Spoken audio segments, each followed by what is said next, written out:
எங்க ஒரு கப்பிள்ஸா ஒரு பொண்ணு போட்டோ எடுத்துட்டு இருக்கா. அப்படி எடுத்துட்டு இருந்தவ சடனா என்ன பண்றானா, செல்ஃபி கேமரா ஓபன் பண்ணி இவளோட ட்ரெஸ்ஸை கொஞ்சம் அட்ஜஸ்ட் பண்ணி அப்படி இப்படின்னு சொல்லிட்டு போட்டோ எடுக்கிறா. அப்படி எடுத்தவன் அந்த போனை அவன்கிட்டயே கொடுத்துறா. ஆக்சுவலி இந்த போன் வந்து இவனோடது. அப்படி போனை வாங்கி பார்த்தவன் இவளோட போட்டோ பார்த்து ஒரு செகண்ட் அசந்து போயிடான். அப்போ ஒய்ஃப் வந்துட்டு என்னங்க போட்டோ ஓகே இல்ல அப்படின்னு மாதிரி கேட்கும்போது, அம்மா போட்டோ சூப்பர்மா அப்படின்னு மாதிரி சொல்றான். அப்ப அந்த பொண்ணு வந்துட்டு ஓகேங்க, நான் உங்களை போட்டோ எடுத்து கொடுத்துட்டேன், அதே மாதிரி என்னையும் போட்டோ எடுத்து கொடுங்களா அப்படின்னு சொல்லிட்டு இவளோட போனை கொடுக்கும் போது இவன் என்ன பண்றானா, சிம்பாலிக்கா டயல் பட ஓபன் பண்ணி கொடுக்குறா. இதை வாங்கினவன் இதை புரிஞ்சுக்கிட்டு இவனோட ஒய்ஃபுக்கு சந்தேகம் வராத மாதிரி இவனோட நம்பரை டைப் பண்ணி கொடுத்துறான். சோ இதை வாங்கின அந்த பொண்ணு ஓகேங்க பார்க்கலாம் அப்படின்னு சொல்லிட்டு அங்கிருந்து போயிடறான். அதுக்கப்புறம் அடுத்த நாள் இவன் என்ன பண்றானா, இவனுக்கு ஏதோ ஹை ஃபீவர் வந்த மாதிரி ஒய்ஃபு கிட்ட நடிக்க ஆரம்பிச்சிடான். ஆக்சுவலி இவங்களுக்கு ஒரு குழந்தை இருக்கு. சோ என்ன சொல்றானா, எங்க பாருமா எனக்கு வந்திருக்கிறதோ டைஃபாய்டு ஃபீவர். சோ என்கிட்ட இருந்து இந்த ஃபீவர் நம்மளோட குழந்தையை தொத்தி கூடாது. சோ நீ என்ன பண்ணனா, நம்மளோட குழந்தையை தூக்கிட்டு போயிட்டு உன் அம்மா வீட்டுல இரு, நான் ஃபீவர் போன உடனே கால் பண்றேன் அப்படின்னு சொல்லிட்டு ஒய்ஃபை ஏமாத்தி அமுச்சு விட்டுறான். அப்படி அமுச்சு விட்டுவன் அதுக்கப்புறம் அவளை கால் பண்ணி வர வச்சு வீட்டுல அப்படி கேண்டில் எல்லாம் ஏத்தி ஒயின் கிளாஸோட இவகிட்ட அப்படி ரொமான்ஸ் பண்றதுக்கு போறான். அப்ப இவன் வந்துட்டு ஒரு நிமிஷம் இரு, என்ன வீடு ஃபுல்லா கேமரா இருக்கு அப்படின்னு சொல்லிட்டு கேக்குறா.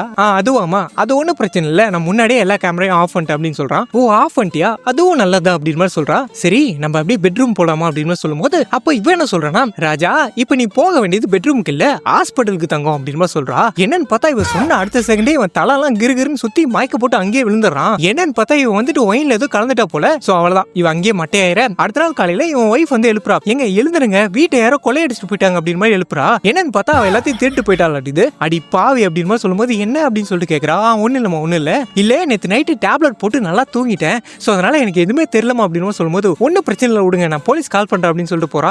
ஒரு நிமிஷம் இல்ல போலீஸ் எல்லாம் எதுக்குமா, நாமளே திருநா கண்டுபிடிக்கலாம் அப்படின்னு சொல்லும்போது, ஐயோ என்னையா லூஸ் மாதிரி பேசிட்டு இருக்க, இரியா நான் போலீஸ் கால் பண்றேன் அப்படின்னு சொல்லிட்டு அவ போக இவனுக்கோ இப்ப என்ன பண்றதுன்னு தெரியல. போலீஸ் வந்துட்டாங்க அப்படின்னா கண்டிப்பா எல்லாத்தையும் கண்டுபிடிச்சிருவாங்க, இவன் வண்டவாளெல்லாம் தண்டவாளத்தில் ஏறிடும். ஸோ அதனால இப்ப என்ன பண்றது அப்படின்னு சொல்லிட்டு இவன் யோசிக்க அப்பதான் இவனுக்கு ஒரு ஐடியா வருது. என்ன பண்றான் அப்படின்னா, உடனே இவனோட வாட்சை கழட்டி இந்த குழந்தை வைக்கிற ட்ராலியில வச்சிடறான். அப்படி வச்சுட்டு வெளியே வந்தவன், ஏமா நீ உள்ள போ நான் பேசிக்கிறேன் அப்படின்னு சொல்லிட்டு போலீஸ் என்ன சொல்றானா, சார் ஆக்சுவலி இது ஒரு ஃபேக் கால் சார், என் வீட்டுல யாரும் தெரியல அப்படின்னு சொல்றான். போலீஸ் வந்துட்டு யோ அப்புறம் எதுக்கு கூப்பிட்டீங்க அப்படின்னு போது, சார் அதுவா உண்மையை சொல்லணும் அப்படின்னா என் ஒய்ஃபுக்கு ஒரு மென்டல் டிசார்டர் இருக்கு சார், சிம்பிளா சொல்லணும் அப்படின்னா ஒரு பைத்தியனே வச்சுக்கோங்களேன். இந்த மாதிரி அவளுக்கே தெரியாம வீட்டுல இருக்க திங்ஸ் எல்லாத்தையும் கொண்டு போய் ஒரு இடத்துல வச்சுட்டு அப்பப்போ இந்த மாதிரி வீட்டுல யாரோ வந்து திருட்டு போயிட்டாங்க அப்படின்னு சொல்லிட்டு போலீஸ் கால் பண்ணிருப்பா சார் அப்படின்னு சொல்லும் போது அப்போ போலீஸ் வந்துட்டு யோ நீ சொல்றது எதுவும் நம்புற மாதிரி இல்லையா அப்படின்னு சொல்லும் போது, சார் நம்புங்க சார் அவ ஒரு பைத்தியம் சார் அப்படின்னு இவன் சொல்லிட்டு இருக்கும் போது அப்போ உள்ள இருந்து ஒய்ஃப் வந்துட்டு இவன் வச்ச அந்த வாட்சோட வரா. அப்படி வந்தவ என்னங்க வாட்ச் குழந்தையோட ட்ராலியில இருக்கு அப்படின்னு சொல்றா. சார் பாத்தீங்களா இந்த வாட்சை நான் ஒரு மாசமா தேடிட்டு இருக்கேன், இவளே கொண்டு போய் அங்க வச்சுட்டு வச்சதே மறந்துட்டா பாருங்க சார் அப்படின்னு மாதிரி இவன் அப்படி இப்படின்னு சொல்லிட்டு எப்படியும் அந்த போலீஸை நம்ப வச்சு போலீஸ் அனுப்பிச்சிடறான்.